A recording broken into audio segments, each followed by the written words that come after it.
Upper90studios.com. Fantasy Premier League tips and cheats.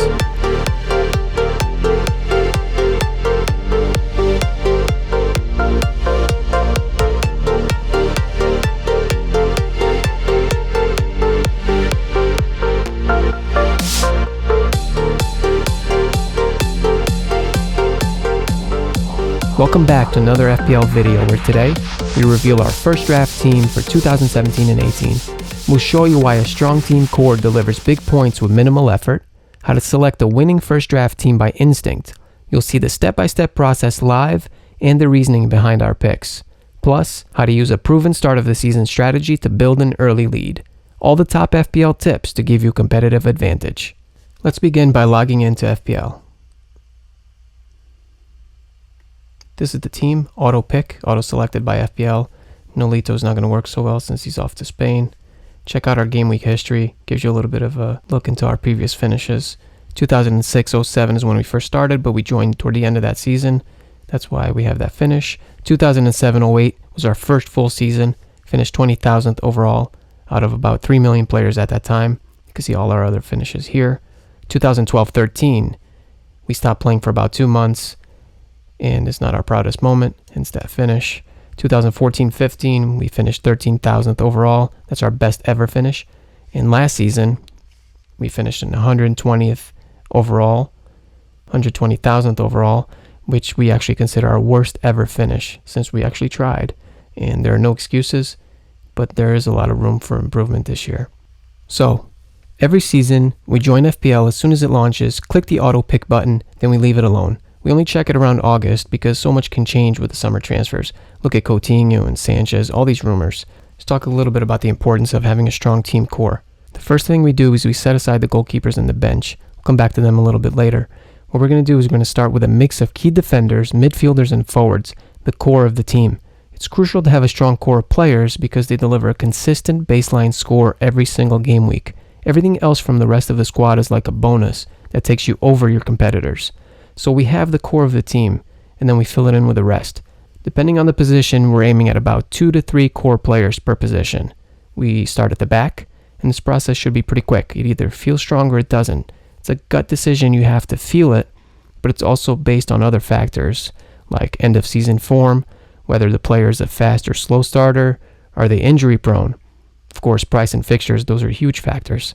We'll have a fixture difficulty cheat sheet, free to download, which uses our own criteria to set the strength of the teams. It's going to be available in a few days. But to set the core of the team, the way it works for me is I think of the player and all those factors fire off quickly in my head. The more experience you have, the more games you watch, the more information you will have to make an accurate prediction. It's like an intelligent guess based mainly on instinct with all these other factors that fill in the gaps.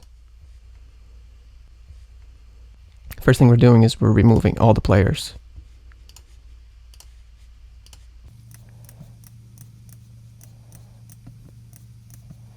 Okay, we're going to sort by defenders. First player we're picking is Marcos Alonso. We're going to explain every single pick in more detail next. Now we're going to go with some Manchester United cover. Even though we're not selecting players, I want Valencia, but 6.5 million is not good. It's not very affordable. Bailey is another good pick, so I'm going to add him to the watch list. I'm going to choose LINDELOF for now.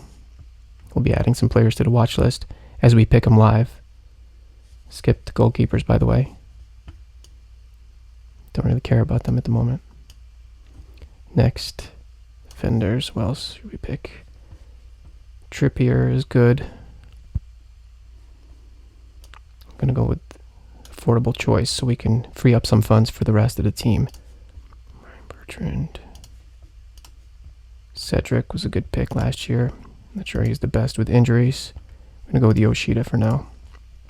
So that's our defense. Alonso, LINDELOF, Yoshida. Let's continue. Sort by midfielders. First player we're picking is Christian Eriksen. De Bruyne. I want Coutinho, but I'm not going to be able to afford all these guys. Add them to the watch list.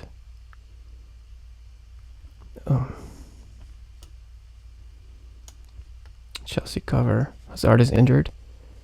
Pedro's out for a while, but he should be okay by the start of the season. He's a decent pick as well, but he's more expensive than Willian. So we're going to go with Willian. So that's our midfield. Willian, De Bruyne, Christian Eriksen. Let's go move on to the forwards. Let's pick the obvious ones. Harry Kane, top scorer last year. Lukaku. So that's it. That's what we have right there. That's the core of our team. 8 players, 8 starters out of 11. So now we can go by each position to explain our choices in more detail. We'll start at the back with Marcos Alonso. Sometimes he plays more advanced than a midfielder. It's like having another midfielder in your team. He loves to get in the box and isn't afraid to shoot. A perfect player for FPL. Lindelof. We also looked at Antonio Valencia, and he has a target man now in Lukaku, but price is a factor. We may still switch things around. For now, we're going to choose Lindelof, even though he made a big mistake in the friendly against Real Madrid. He gave up a big penalty, but that's normal for a player in a new team. He's going to make that's one mistake. He's going to make a few more until he settles, but we feel like his talent is going to come through as he gains a little bit more experience. And we noticed that he has some of the best passing stats in Europe for a defender. And this is very important because it could result in extra bonus points in the bonus point system in FPL. Lindelof completed 400 more passes than the next best defender. Only 2 other players in the league completed more passes than Lindelof, and they were both midfielders, like William Carvalho, I believe, of Sporting, and Pizzi of Benfica. Another defender we considered was Trippier. He knocked off Kyle Walker last year as the first choice right back at Spurs, and there is another big concern here is that Spurs are playing their home games at Wembley this year, and they have a pretty poor record at Wembley, so we're not totally sure what's going to happen at home. For that reason, we have to see, okay, we have Kane, we have Eriksen, and another Spurs defender that might be a little bit too much, so we have to sacrifice one. Moving on to the midfield, we have Christian Eriksen. Huge fan of his. Brilliant delivery from set pieces, excellent crossing ability, and he can strike a ball. It was a close decision between Eriksen and Dele Alli. We finished last season with Dele Alli over Eriksen, but we're going to go with our gut, which says Eriksen to start this year. Moving on, we had Coutinho as one of the options that we were thinking of. We're going to add him to the watch list. Liverpool always start the season hot with their high press style. We've made the mistake in the past not investing in Liverpool cover and attack at the start of the season. Last year it was Mane, who we ignored for too long and paid the price. Willian. Hazard is likely to miss the start of the season. Chelsea's going to need a player to run the defenders and score goals. We have to keep an eye on Hazard's return. Pedro also suffered an injury in preseason, and he actually had to fly back to London, so we have to keep an eye on that as well. And then we have Kevin De Bruyne, who has been incredible in the preseason. He looks much fitter than he has in the past. I think he had 3 assists in the game against Real Madrid. Manchester City beat Real Madrid 4-1, I think. And I think he even hit the post once or twice. So we can't judge everything on the preseason, but sometimes players do carry their preseason form into the season, and we're going to probably end up sticking with De Bruyne. These preseason games, especially the ones here in the United States, the International Champions Cup, these games are becoming more and more significant. The caliber of the games and the quality of the players that are traveling for these friendlies is increasing every single year. And you can't have a friendly between Manchester City and Man United. We actually just got back from covering Barcelona against Manchester United in the International Champions Cup. We have a full follow-up on the website, upper90studios.com. And key takeaways for FPL. We noticed that United players are really, really fit this preseason, and Mourinho's not messing around. He's got the players in tip-top shape.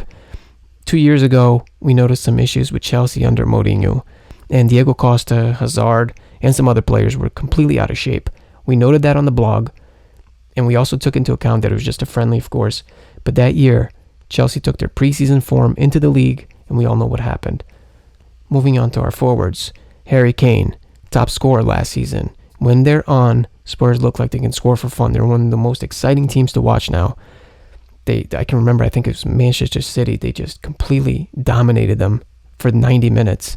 The concern is, of course, they're playing their home games at Wembley, and they don't have a good record at Wembley. So that's a little bit of a doubt there. So we have to be a little bit careful and be a little bit flexible and prepared to make some changes if it looks like they can't put things together at home. Then we have Lukaku, of course. He's perfect in Mourinho's system. United struggled to put away all the small teams at home last year. And then here comes Lukaku. He might not have the best record against the top sides, but he's going to roll over all these small teams. So looking at the team now, maybe we can give you a couple more players.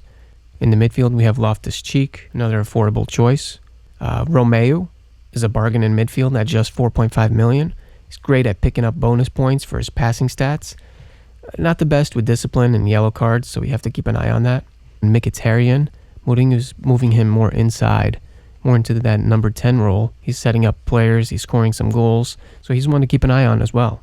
Slimani, £7 million, got some great experience in his first year in the Premier League last year. Other strikers to consider in that price range are Rooney at Everton. You have Chicharito, who just moved to West Ham. Gabbiadini went on a dry spell at the end of the season. Charlie Austin could actually be a smarter choice, and he's actually cheaper at 6.5 million. If we have to put something in for now for goalkeepers, maybe Joe Hart, maybe Elliott. That's a good enough start until we can do more research on these other teams. So if we click auto pick to fill in the rest of the squad for now, we can fine tune these players closer to game week 1 deadline after doing more research on the newly promoted teams. Oh, it says unable to autocomplete. Try removing some players. Lies. Once the core of the team is set, then we can make a few changes to add a little bit more balance, but at least we have a good feeling that the core of the team is solid. Don't limit yourself to a set strategy. Stay flexible with your tactics, as they change depending on whether you're at the start of the season, mid-season, even the Christmas period. They're all different. Maybe at the start of the season, defenders are still working out new systems, but it takes time for players to read their teammates' movement until it becomes instinctual. Defenders can sometimes struggle in the first game week or two. Not always, so if they settle in quickly, or if they deliver well in attack, then we have to adapt as well. Squad depth is important, but our budget is limited at the start of the season. We have to compromise and focus mostly on having a strong starting 11. Once we implement our team value strategy, we can strengthen all the other areas of our team, including the bench. U90 Mini League. Good at FPL? Join U90 Mini League for a chance to win. Don't forget to subscribe to our email list. Click the Fantasy Premier League tab at upper90studios.com. If you're on the computer, it's at the top right of the page. If you're on the phone, it's at the bottom. See you soon.